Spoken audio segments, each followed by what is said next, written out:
Anggapinya Bang? Ya, yang pertama yang namanya itu hubungan keluarga itu adalah suatu hubungan yang memang harus dipertahankan dan dijaga keutuhannya, baik itu kemaslahatan untuk anak-anak maupun masa depan bagi keluarga mereka sendiri. Nah, di dalam hubungan keluarga ini tentu harus ada yang dijaga, yaitu mengenai aib keluarga. Karena ketika kita mempertontonkan aib keluarga sendiri, di situ sendirilah menunjukkan bahwasanya kita ini adalah seorang yang memang tidak ingin mempertahankan keutuhan keluarga. Terlepas mereka ini salah ataupun benar, itu kembali kepada pribadi masing-masing. Tinggal nanti bagaimana hakim menilai terkait dengan persoalan ini yang memutus perkara tersebut. Nah, yang menjadi persoalan adalah ketika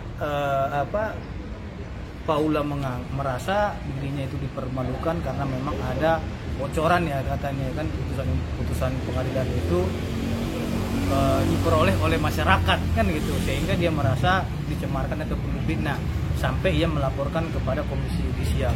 Saya kira setiap produk putusan pengadilan agama itu haruslah tertutup.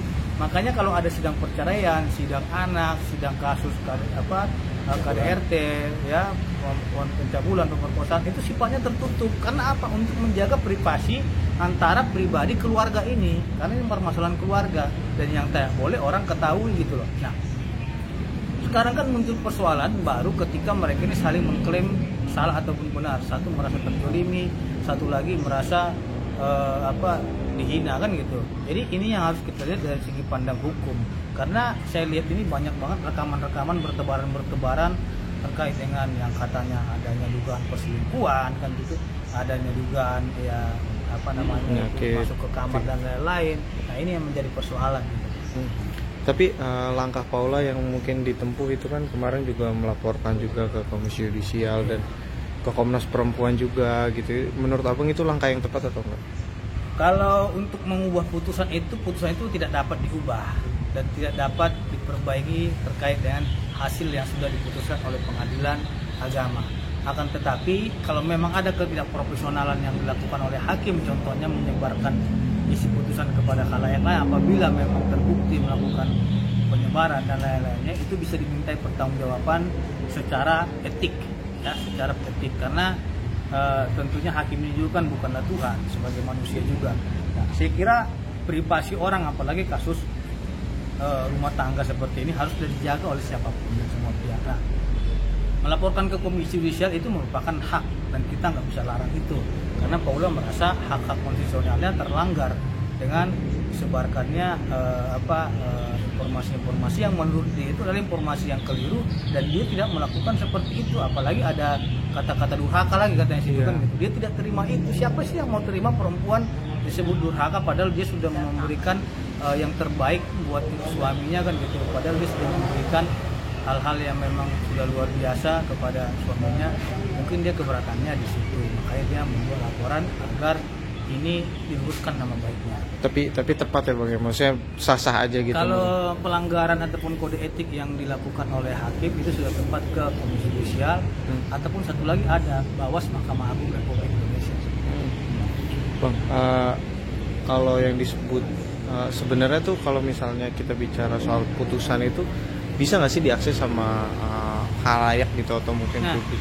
Kalau yang saya tahu secara praktisi hukum ya, kalau dia dalam perkara perceraian itu nggak bisa diakses karena data yang ada di dalam database SIPP tersebut namanya aja dihilangkan di situ biasanya ataupun tidak ada di situ. Yang ada cuma nomor perkaranya dan jadwal sidangnya. Karena apa? Karena mereka ingin menjaga privasi ataupun kerahasiaan daripada dalam berkas perkara tersebut karena masalah aib keluarga. Oh, berarti nggak bisa diakses benar? Harusnya nggak boleh. Ini kan bukan untuk umum gitu. Makanya kan lain halnya kalau memang persidangan terbuka untuk umum, diketok palu, tak tak tak. Jadi terbuka. Kalau nggak ada tertutup untuk umum ya harus tertutup untuk umum, nggak boleh masuk siapapun, hanya mereka berdua aja. Ini kan bicara soal hasil keputusan Bang. Kalau emang sidangnya memang tertutup. Iya, walaupun hasil keputusan kan ini kan masalah pribadi orang, privasi orang. Masa kita harus sebarkan keputusan kepada orang? Ya silahkan aja tempuh kepada jalur hukum gitu loh. Tapi dia nggak menyebutkan substansi orangnya itu Bang. Inisial ini pakai inisial dan menyebutkan bahwa istri yang durhaka, perselingkuhan dan istri yang taat gitu. Ya kalau memang dia bilang ini tidak taat, tentunya dia harus buktikan tidak taatnya di mana gitu. Kalau memang dia tidak taat dalam konteks apa? Apakah tidak taat dalam konteks kebaikan ataupun keburukan? Kan kita nggak tahu itu. Itu biar mereka sendiri yang menilai ataupun mempertimbangkan terkait dengan pokok perkaranya gitu.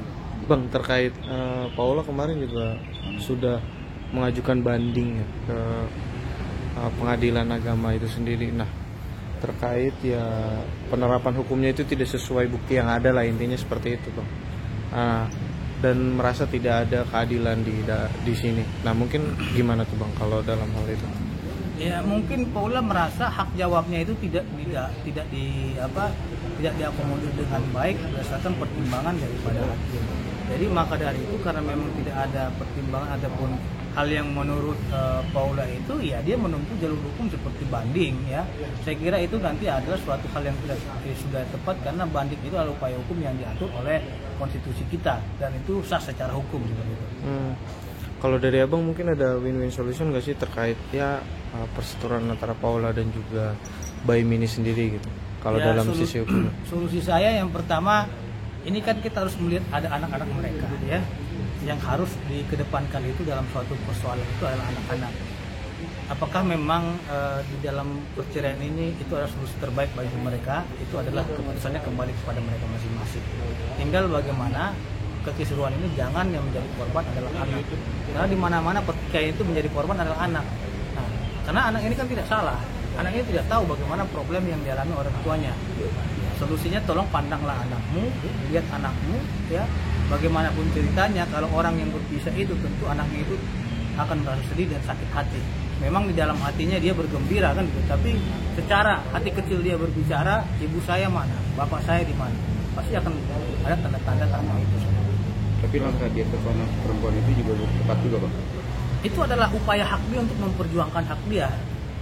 Karena ini anaknya kepada siapa? Kepada si Paula atau si Baim? 2 minggu sih, Bang, ininya sebenarnya. 2 minggu. Jadi bagi-bagi. Switch, ya. Nah, saya kira ya itu merupakan hal yang adil juga kan gitu antara Baim dan Paula. Dan halnya kalau memang semua itu di Paula aja, ini Baim merasa nggak adil. Maksudnya ke Komnas Perlindungan Perempuan. Perlindungan perempuan itu tidak memiliki taji ataupun tidak memiliki tarik apapun dalam suatu keputusan. Dia itu hanya rekomendasi-rekomendasi aja. Sama seperti pengacara mengeluarkan statement-statement gitu aja. Tidak ada keputusan apapun, sanksi apapun yang dikeluarkan oleh Komnas Perempuan. Tapi kalau dia mengadu ada dugaan KDRT, tepat nggak? KDRT itu tugas polisi, bukan tugas Komnas Perempuan. Komnas Perempuan itu hanya menyarankan saya lapor polisi gitu aja.